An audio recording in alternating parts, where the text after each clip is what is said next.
नमस्कार दोस्तों, नए वीडियो में आप सभी का बहुत बहुत स्वागत है। और आज की कहानी का शीर्षक है सच्चा वाला प्यार।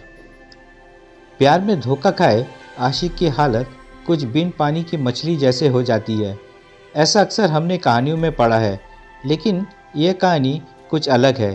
यह कहानी है एक ऐसे लड़के ऋतिक की है जिसने एक लड़की से बेपनाह मोहब्बत की, लेकिन उसे बाद में मिला तो क्या, वही फरेब और धोखा। लेकिन ऋतिक थोड़ा मानसिक स्तर पर मजबूत था, इसलिए कुछ समय उदास रहने के बाद फिर से नॉर्मल हो गया।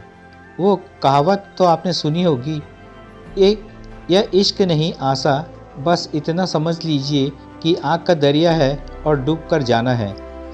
कुछ समय के बाद ऋतिक को एक बार फिर से एक लड़की रिया से इश्क हो गया। इस बार वो रिया के इश्क में इस कदर दीवाना हो गया कि उसे सिर्फ एक बार देखने के लिए घंटों तक उसके ट्यूशन वाले रास्ते में खड़ा रहता था। जब कभी रिया गलती से भी उसे देखती तो वो मुस्कुरा देती, वह खुशी से झूम उठता। भला कौन सी लड़की होगी जो इतनी मोहब्बत करने वाले लड़के से प्यार न करेगी। रिया को भी उस ऋतिक से धीरे धीरे इश्क हो चला था, लेकिन इजहार करने की हिम्मत न कभी उस ऋतिक ने जुटाई और न कभी रिया के कदम उसकी ओर बढ़े। काफ़ी समय बीत जाने के बाद ऋतिक ने इजहार करने का फैसला किया।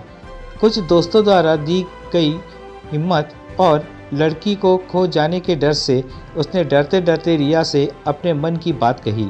रिया भी उसे मन ही मन चाहने लगी थी। वो भी उसके मासूम से नासमझ प्यार की दीवानी थी। लेकिन रिया ने उस रोज़ उसको कुछ जवाब न देकर चुपचाप निकल गई। दूसरे दिन उसने रिया का काफ़ी इंतज़ार किया, लेकिन रिया उस दिन नहीं आई। जब ऋतिक ने उसकी एक स्कूल फ्रेंड से उसके बारे में पूछा तो उसके फ्रेंड ने उसे बताया, अचानक से सीने में दर्द उठने के कारण वो हॉस्पिटल में भर्ती है।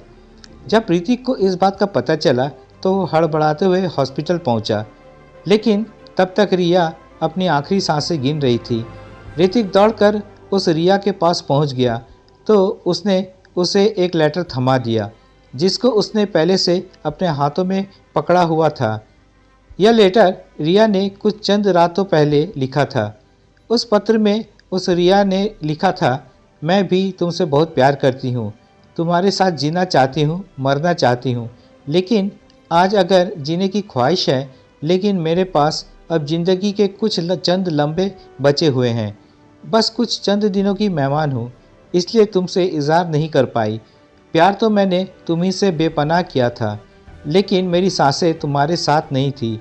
लेकिन इस पत्र के ज़रिए मैं तुम्हें बताना चाहती हूँ कि मेरे जाने के बाद तुम किसी अच्छी लड़की से शादी कर लेना, बस यही मेरी अंतिम इच्छा है।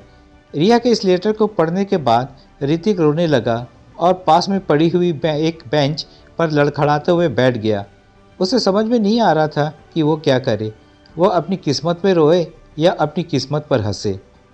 तो दोस्तों, ये थी आज की कहानी। अगर कहानी पसंद आए तो कमेंट्स, लाइक और शेयर ज़रूर कीजिएगा, और चैनल में नए हो तो सब्सक्राइब जरूर कीजिएगा। तो मिलते हैं नए वीडियो में एक नई कहानी के साथ। चैनल में बने रहने के लिए बहुत बहुत धन्यवाद।